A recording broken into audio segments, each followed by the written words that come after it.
Halo semua, buat kamu yang lagi santai dengerin podcast ini, semoga dalam keadaan baik-baik aja ya.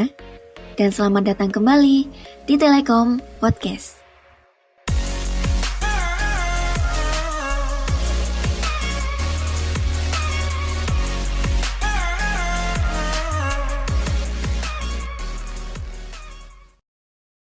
Di podcast kali ini, kamu bakal ditemenin bareng Della Afisa yang akan membahas tentang lika-liku kegiatan kelompok di dunia perkuliahan. Kita semua pasti udah gak asing lagi ya sama yang namanya kerja kelompok. Dari SD sampai kuliah, pasti ada aja tugas berkelompok. Mungkin sebagian orang ada yang suka, tapi gue yakin kebanyakan pasti anti banget sama sistem kerja satu ini. Katanya sih, kerja kelompok itu bisa meringankan beban tugas, memperkuat hubungan pertemanan, dan melatih problem solving secara bersama-sama. Tapi kenyataannya, yang kerja cuma beberapa orang doang, atau malah kerja solo. Jadi kayak tugas kelompok, rasa individu gitu deh. Yang akhirnya nih, bisa menghambat pekerjaan kelompok. Dan pastinya, hubungan pertemanan bisa merenggang. Kerja kelompok bagi kebanyakan orang adalah sistem kerja paling gak adil sedunia. Ada yang kerjanya paling berat, dan ada yang kerja cuman mau enaknya aja, alias males, tapi tetap pengen dapat nilai. Dan ada juga yang paling parah, ya sama sekali gak peduli dengan alasan sibuk ini, itu, atau sekedar gak bisa ngerjain, dan gak ngerti sama apa yang mau dikerjain. Saking keselnya, sampai ada yang berani melakukan hal ekstrim, seperti menghapus nama anggota. Ya, memang banyak banget sih dramanya. Mendapatkan anggota kelompok yang cocok dan klop adalah dambaan seluruh mahasiswa.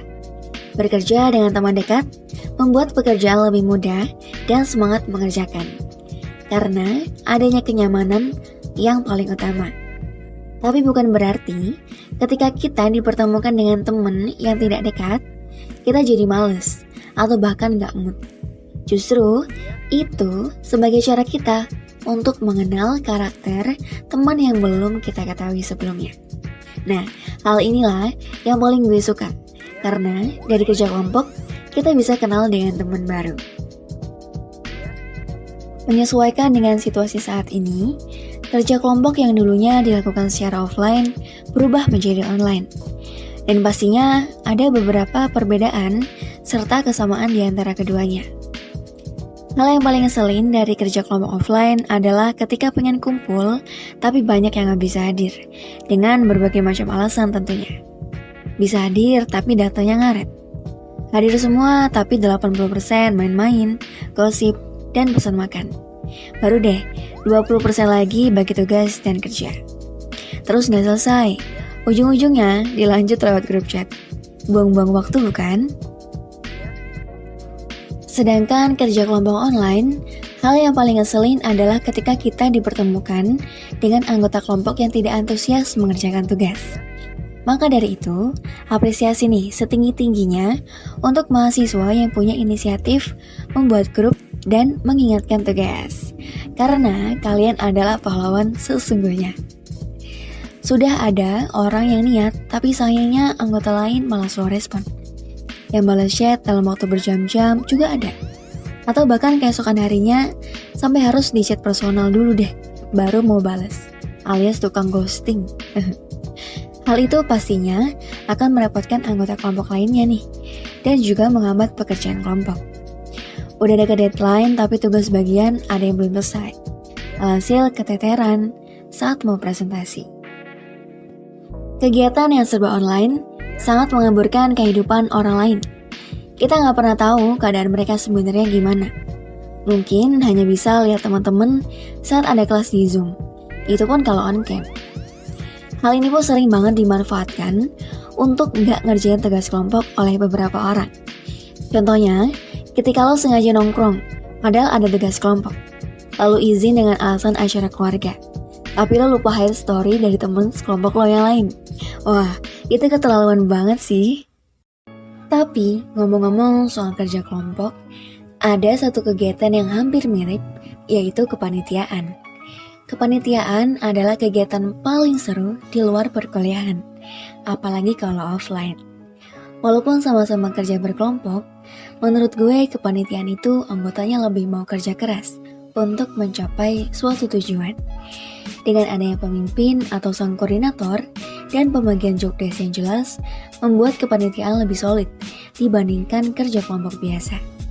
Nah, jadi buat lo yang lagi cari kegiatan untuk nambah relasi, mempererat hubungan pertemanan, dan melatih problem solving, ikut kepanitiaan adalah salah satu kuncinya.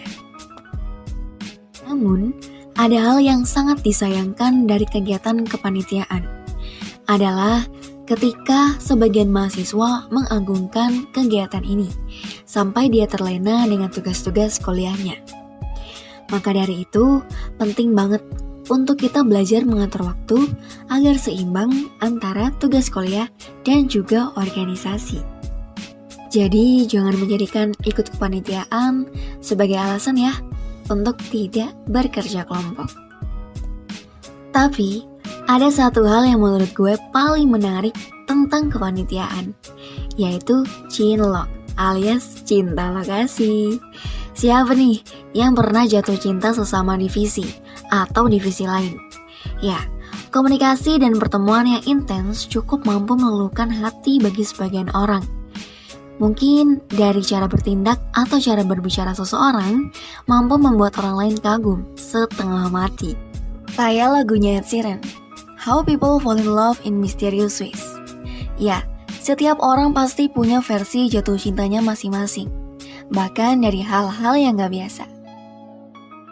Namun, banyak juga yang menyarankan untuk jangan sekali-kali jatuh cinta saat kepanitiaan. Karena pada akhirnya nih, acara selesai, kisah cinta pun ikut selesai. Atau saat perasaan pribadi bercampur dengan kegiatan kepanitiaan, ditakutkan akan mempengaruhi anggota lain dan pekerjaan jadi nggak profesional. Intinya adalah kembali pada pribadi masing-masing. Kitalah yang punya kendali atas tubuh kita sendiri. Apalagi kita diharuskan untuk bekerja dengan banyak orang. Menghargai orang lain dan tanggung jawab terhadap diri sendiri adalah kunci sukses dari kerja kelompok. Terima kasih sudah mendengarkan podcast ini sampai selesai. Tetap jaga kesehatan dan sampai jumpa di Telekom Podcast selanjutnya. Bye!